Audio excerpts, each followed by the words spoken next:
आज हम पाठ 4 पढ़ेंगे। चलिए देखते हैं।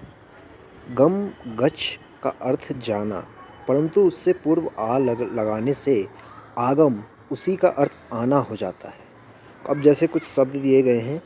गच्छति वह जाता है, गच्छसि तू जाता है, गच्छामि जाता हूँ, मैं जाता हूँ, गमिष्यति वह जाएगा, गमिष्यसि तू जाएगा, गमिष्यामि मैं जाऊंगा, आगच्छति आता है, आगच्छसि तू आता है, आगच्छामि आता हूँ, आगमिष्यामि मैं आऊँगा, आगमिष्यसि तू आएगा, आगमिष्यति वह आएगा। अपि का अर्थ होता है भी, नहीं का नहीं, च का और, औषधालयम दवा खाने को, वनम वन को, कूपम कुएं को। अब दोस्तों कुछ वाक्य दिए गए हैं, चलिए देखते हैं। यदा त्वम वनम गमिष्यसि जब तू वन को जाएगा, तदा अहम अपि आगमिष्यामि तब मैं भी आऊँगा। अपि का अर्थ होता है भी, हमने जैसा अभी देखा था। यदा तत्र सह गमिष्यति जब वह वहाँ जाएगा, तदा तत्र त्वं न आगमिष्यासि किम तब वहाँ तू न आएगा क्या। आगमिष्यसि का अर्थ होता है आएगा। अहम प्रातः गमिष्यामि सायं च आगमिष्यामि मैं सुबह जाऊंगा और शाम को आऊँगा। कदा त्वं तत्र गमिष्यसि तू वहाँ कब जाएगा। अहम मध्याहे तत्र गमिष्यामि मैं दोपहर को वहाँ जाऊँगा।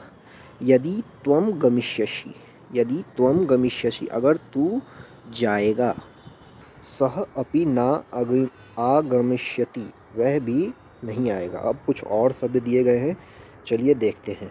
भक्ष्यति वह खाता है, भक्ष्यसि तू खाता है, भक्ष्यामि मैं खाता हूँ, अन्नम अन्न को, फलम फल को, मोदकम लड्डू को, भक्ष्यसति वह खाएगा, भक्ष्यस्यसि तू खाएगा, भक्ष्यस्यामि मैं खाऊंगा, ओदनम चावल को, मुद्गोदनम खिचड़ी, आम्रम आम को। अब कुछ वाक्य दिए गए हैं, चलिए देखते हैं। सह अन्नम भक्ष्यति वह अन्न को खाता है, त्वं मोदकम भक्ष्यसि तू लड्डू खाता है, अहम फलम भक्ष्यामि मैं फल खाता हूँ, सह ओदनम भक्ष्यसति वह चावल खाएगा, त्वं आम्रम भक्ष्यसि तू आम खाएगा, अहम मुद्गोदनम भक्षिष्यामि मैं खिचड़ी खाऊंगा।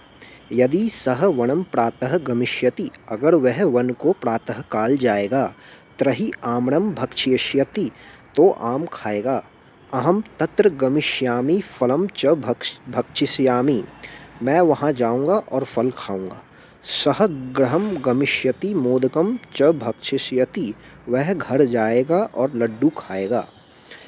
किम सह अन्नम भक्षिष्यति क्या वह अन्न खाएगा, तथा तत्र अहम आम्रम भक्षिष्यामि वैसे वहाँ मैं आम खाऊंगा, यथा सह ओदनम भक्षिष्यति जैसे वह चावल खाएगा। अब दोस्तों कुछ विभक्तियाँ दिए गई हैं। अब कुछ विभक्तियों के रूप में देखते हैं, के रूप देते हैं जिनको स्मरण करने से पाठकों की योग्यता बहुत बढ़ सकती है। संस्कृत में 7 विभक्तियाँ होती हैं। देव शब्द के 7 विभक्तियाँ के रूप।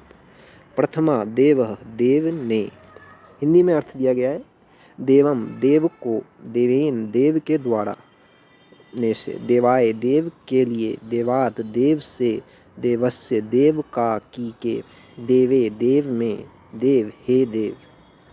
तो दोस्तों कोशिश करें इन्हें याद करने की। अब इनके कुछ वाक्य में प्रयोग भी देख लेते हैं। देवः तत्र गच्छति देव वहाँ जाता है, देवः देव में। तत्र देवम पश्य, वहाँ देव को देख, देवम देव को। देवेन अनम दत्तम, देव के द्वारा अन्न दिया गया। देवेन, देवेन का अर्थ है, देवेन का अर्थ है देव के द्वारा। और देवाय फलम देहि, देव के लिए फल दे। देवाय का अर्थ है देव के लिए। देवात ज्ञानम लभते, देव से ज्ञान पाता है। देवात का अर्थ है देव से, देवात देव से। देवस्य गृहम अस्ति, देव का घर है। देवस्य का अर्थ है देव का। देवे ज्ञानम अस्ति, देव में ज्ञान है। देवे देव में। तो दोस्तों ये कुछ वाक्य थे और कोशिश करें कि ये विभक्तियाँ आपको याद हो जाएं, इससे हमारी संस्कृत पढ़ने की योग्यता और भी बढ़ेगी। धन्यवाद।